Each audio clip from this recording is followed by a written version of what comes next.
Football Index is reinventing football betting. You can buy and sell the world's top players.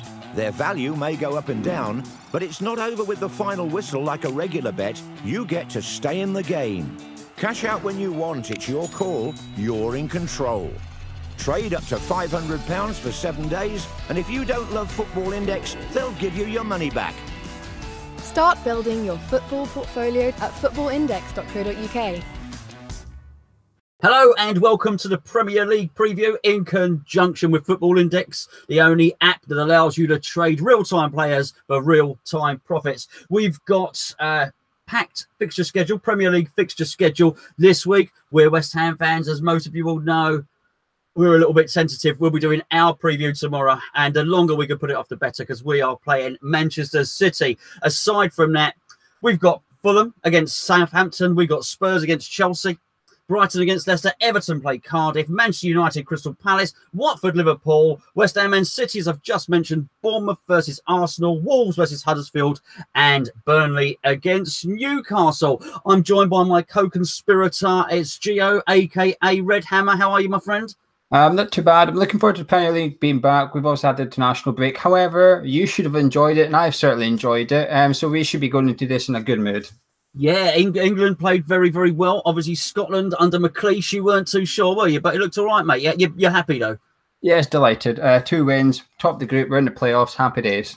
Well, okay. Well, since you're looking forward to the fixture schedule as well, what one? Let's let you choose, mate. Which one of these fixtures is standing out for you? There's 2, but Fulham Southampton, I think, is it too early in the season to have a relegation battle 6-pointer match? I don't think so. I think this is a 6-pointer already. Well, yeah, but of course they've not held fire, have they, Fulham? They hit the panic button early on. Was that the right thing to do? So I'm on the fence for this one. I think you should give your manager a bit more time, but Fulham have looked really dire, unfortunately, in the Premier League. They're conceding so many goals. They're not scoring enough goals either. And they've got good players there. So unfortunately, while he did it in the Championship, he never really did it in the Premier League. And someone was going to pull the trigger first, and it just happened to be at Craven Cottage. Yeah, I mean, in many respects on that particular game, because it was against Liverpool, it's funny that being the final nail in the coffin, because they were never going to do something against Liverpool. If that's the only way he was going to salvage his job by going to Anfield and getting something, then, it was almost the impossible task. But they brought Ranieri in, and do you think that's going to alter this fixture at all, or the result in this one?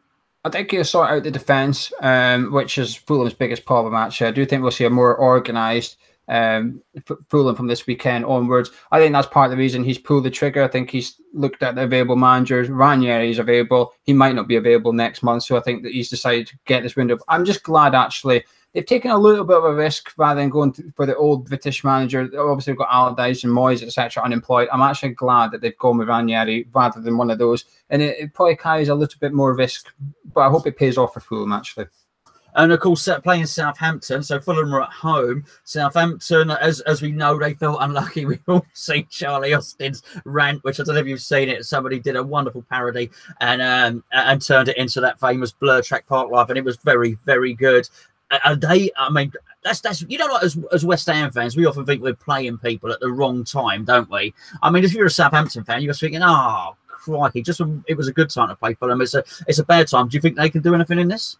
Southampton, I'm not too sure. They haven't conceded in 6 games in the league this season. Not the last 6 games, just 6 games in total, which is the highest in the league. So they're going up again, but they are going against the league keys defence. So we could have an entertainer on our hands. But like I said, I do think Ranieri is going to sort of defence out. Danny Ings is a big doubt as well for Southampton. And if anyone that tunes into our channel know I'm a big fan of him. That's a big miss for Southampton. They will still have Austin, but if they stay up, they're going to heavily rely on those two. So they're missing one half of their firepower at the weekend. Yeah, absolutely. But the one thing probably going for them is Gabbiadini sort of broke his barren run, if you like. But it was Ings, as we know, is your favourite, who set him up for that goal, I believe. So let's have your prediction, please, mate. Fulham have lost the last 6 in a row, but I think they're going to turn it around. I think Ranieri is going to get off the winning start on Saturday, Gonzo. Yeah, I'm going to go for a draw, and I don't know why, but that's what I'm going for, having discussed everything we just have. We'll see. I think he's putting a lot of faith in Ranieri there, and who knows what's going to happen. As clearly a tried and trusted and tested manager, and won the Premier League with Leicester, of course. The next big fixture that really stands out, big London derby, Tottenham Hotspur against Chelsea. Now, you'd be sort of fooled into thinking, if you hadn't looked at the league for a little while, that maybe Spurs have dropped off, but Spurs are right up there. They are right up there in this, and they're playing very, very well. Because actually, if you look at the Premier League, it's only 2 points. Manchester City are ahead of Liverpool. Then it's another 2 points to Chelsea, and actually only 1 point behind. It's Tottenham. What are your feelings on this one, mate? It's very, very difficult to call this one, actually. I think Spurs have had their best ever Premier League start, but you wouldn't think it, because for some reason everybody seems to think Spurs are struggling this season, but they're not. They are putting the points on the board. They're getting the job done. And they were doing it without Ali and Eriksen for a large part of the start of the season. They're both now back, had their international break, but they've both been playing for their country, etc., getting minutes under their belt now. And now Pochettino has an interesting decision to make. While Kane leads, he's now got, I think Lamela has been one of their best players this season. He's now got Lamela, Lucas, Ali, Eriksen and Son. How do you pick 3 players like that? But what he does have, he's got 5 attacking midfielders, all capable of setting up goals and scoring goals. And we're now hitting the festive period. Games are going to come thick and fast. And actually, I think Spurs are probably one of the better positioned teams in the league to be going into that run. Yeah, but of course, you spoke about the international games. Harry Kane got that, well, what was really, from our English point of view, a wonderful sort of last gasp goal, and which got us through to the tournament, which I'm not sure what the tournament's name is, but it got us through to some finals of something or other in Portugal. So clearly he has come into a little bit of form at the right time. Eden Hazard, on the other hand, obviously Chelsea's superstar. Would it be fair to say he started off really, really well, then got a little injury, and he's not quite. He would have to come back into this game to get back into that form that he was in before. But they've probably, because they got a draw. I think they got a draw in their last game, and I think Spurs won their last one. So maybe Chelsea have missed his creative spark. Do you think? Yeah, it's difficult. Hazard, I find him very unique in the Premier League. A lot of people call him world class, but then a lot of people bring up stats, etc., which suggest he isn't world class. But then he's always linked to the likes of Real Madrid, and do you get linked to those clubs if you're not world class? He's a strange player. He's sort of on his own. I can't think of any other player in the Premier League with this sort of pressure on him. But the thing is, he can turn up and he can do it. And we've all seen him score goals that he shouldn't score. He did it at Anfield. I think it was in the Cup. At the end of last season, but he's a special player, Hazard. He's got the talent, but does he have the consistency? And I think that's what stops him being world class, in my opinion. He doesn't carry Chelsea as much as Salah carries Liverpool, if that makes sense. And Kane can carry Spurs, for example. I don't think Hazard does it enough for Chelsea, but he is elite for me. He's a top player. Yeah, I think probably the difference between the two teams, now Kane is up and scoring again, is sort of Kane is what Morata isn't, if you know what I mean. And I think if Chelsea haven't done something, it is... I think, funny enough, Didier Drogba retired from football today. And I thought, obviously he was an absolute tremendous player for Chelsea. And I'm not sure they've ever adequately replaced him. I think if there is going to be a difference between the two teams, it may well be Harry Kane. And actually, it's at home... As a home for Spurs, where is home for Spurs? I don't know. It could be anywhere. It might be Milton Keynes. It might be at Wembley. Maybe their stadium's finished yet. I don't know, but I just have a little feeling for Tottenham on this one for some reason. I think Tottenham are going to win it. What about yourself? First of all, I'll say they've replaced Drogba with Costa, but then they haven't replaced David. Sorry. This was interesting, actually. Believe it or not, the funny stat here: Spurs. 22% of Spurs' points in the league have come at home. It's the lowest in the league so far. No one has picked up a few percentage of points at home. Doesn't mean they're playing bad at home. Just means they're playing excellent away from home. I'm going to go for an away win on this one. I'm not too sure why. I think it's just because I find Chelsea solid under Sarri. I just think there's something about them. They've got this nitty-gritty determination, which they had under Conte, but lost it. And I think it's going to come out of Wembley, and I'm going to go for an away win, actually. So you're going for the away win now. Okay, I'm going home win. You're going away win. Takes us on to our next fixture, which is Brighton against Leicester. Brighton, who would have been disappointed to lose to Cardiff, Geo. They would have been. I watched the game and it was a battle. It's what we expected. When we did our preview, we thought this game could have a nitty-gritty battle. It had it. The red card, a lot of debate. Was it a red card? Was it not a red card? It happened early on. It changed the whole perspective of the game. It was end-to-end and it threw it heavily in Cardiff's favour. Brighton, however, they do have Pascal Gross back for this game. They've got their creator player back. Funny stat, though, Glenn Murray has played against Leicester 7 times in his career, not scored a goal. So who are you fancying for this one? I'm going to go for a draw. Okay, I'm going to go for Leicester in this one. When we spoke about Cardiff and Leicester there, of course, we have Cardiff playing Everton. Now, Everton actually held Chelsea, we've already discussed, to a 0-0 draw. Cardiff, of course, got that win, which took them off the bottom of the Premier League table. Any surprises here? I think we both know who should win, but any surprises, you think? No surprises. Cardiff only scored 2 goals away from home this season, and that's why they're struggling. I think they're going to struggle again. Home win for me, Gonzo. Yeah, Everton for me again. Next fixture on the list, Manchester United against Crystal Palace. Of course, Manchester United, as we know, lost a Manchester derby to Manchester City, our opponents, West Ham's opponents, coming up. Crystal Palace probably not doing as well as Roy Hodgson would have liked, and really need Wilfried Zaha to start firing on a regular basis to get anything from this one.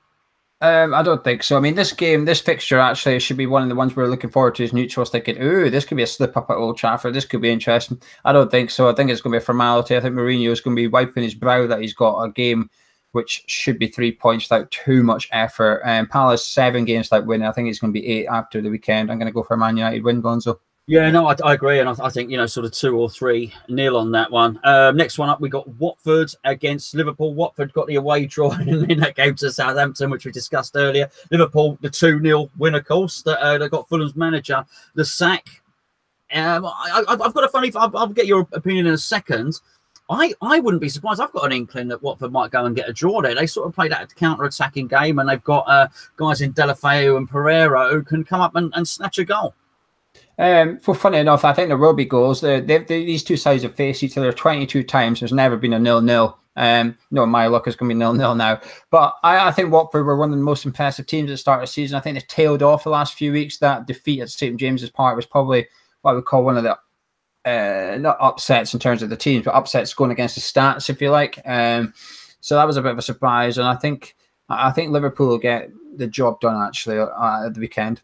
Okay, next up we got West Ham versus Manchester City. West Ham, our team. We will be featuring that. Well, you're going to be tuning in on the second channel. Sorry, we're on the second channel now. You've been tuning on the first channel for that. The Hammers Chat YouTube channel. Our preview's up on there, which is why we're not going to discuss it on here. Otherwise, we're just going to be repeating ourselves. So we move on to Bournemouth against Arsenal.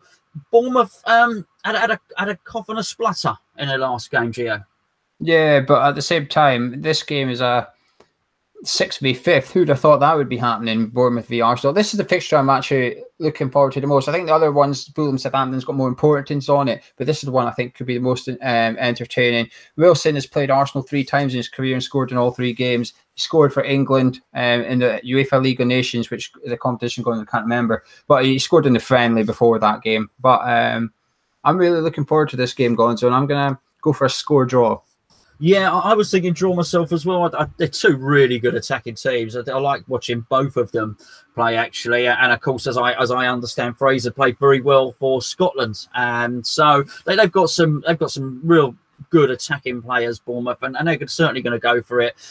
Wilson, you mentioned as well, and Arsenal sort of resurgent under Unai Emery. I think Arsenal got the draw with Wolves, which is our next game. Wolves are playing Huddersfield, who we struggled against. Yeah, this is probably one of the games I'm not looking forward to be honest with you. There's no disrespect to them, but when I watch we've obviously played Wolves already, and we've just played Huddersfield. Neither game was entertaining. I know obviously West Ham were involved in it, and we're partly to blame for that. But as a neutral, I am a neutral for this one. I'm not looking forward to too much. Huddersfield striker Mooney has had 21 shots at goal and not scored a goal. It's the most of a player in the league. And if you take it back to last season, he's actually had 31 efforts and still not scored. That's where Huddersfield problems lie. Wolves, I think, are tight at the back, and I think that's what's going to happen on Sunday on the Sky Sports Super Sunday game. I think it's going to be a narrow home win, but I'm not expecting any fireworks. Yeah, I can't look past Wolves for this one. I really can't. I don't know what happened in our game, but I should do really since we're meant to commentate on it and whatnot. But I don't know. I can't look past Wolves. Last but not least, Newcastle obviously played ever so well, didn't they? Newcastle got their win again. There were a couple of wins, Newcastle and Cardiff, which we didn't expect. Now Newcastle travelled to Burnley, who got a draw in their last game. Is that Newcastle on the up now, do you think? Possibly. I mean, it'll give the players a little bit of confidence. Rondon got a double, obviously, in the last game as well, which is exactly what they need. They need a player to grab a game by the scruff of the neck. He got his goals. He'll be buzzing on Monday night against Burnley, who are Joe Hart's had the most shots fired at him in the league. So while Sean Dyche is usually defensively stable, this season they're anything but. Conceded 25 goals. Rafa's going to fancy his chances Turf Moor. But the one thing that niggles me for this game is I think Newcastle will be happy with a point coming away from Burnley with a point. And I think Burnley's form is shocking. 5 games without a win. I'm going to say it's 6 games without a win now. I'm going to say it's a draw, and I think it's going to be a boring draw on Monday night, Gonzo. Yeah, I'm going to go with that. It's the safe bet, isn't it? Not that I am particularly betting on this game, but I do. It just smacks of a draw, doesn't it? And as you say, I think Rafa would be happy with that. Well, that wraps up the fixture list. But talking about betting, Geo, there's another way to bet. Football Index, who we're in conjunction with for this video.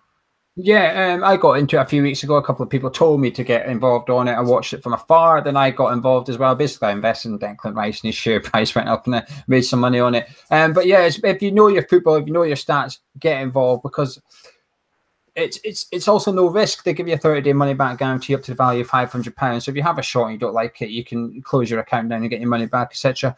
But yeah, have a little look. The link's in the description below. Have a little look and see what you think. But get involved. Bet on what you know. If you watch football, I think you become an expert in football. So why not make money out of it? That's what I'm trying to do anyway.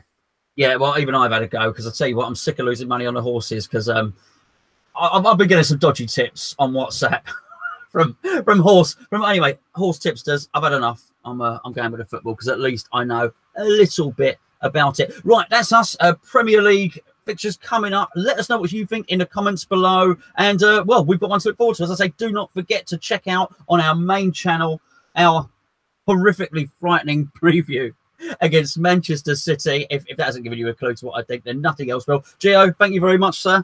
No problem, Gonzo. And just if you're watching this, we have a free prediction game on hammerschat.com. If you fancy joining, it's completely free to join up. Come along. The forum's been revamped. It's looking quite pretty, actually. Every week we've got a prediction game. So come along, give us your score predictions as well, and see if you can beat me and Gonzo.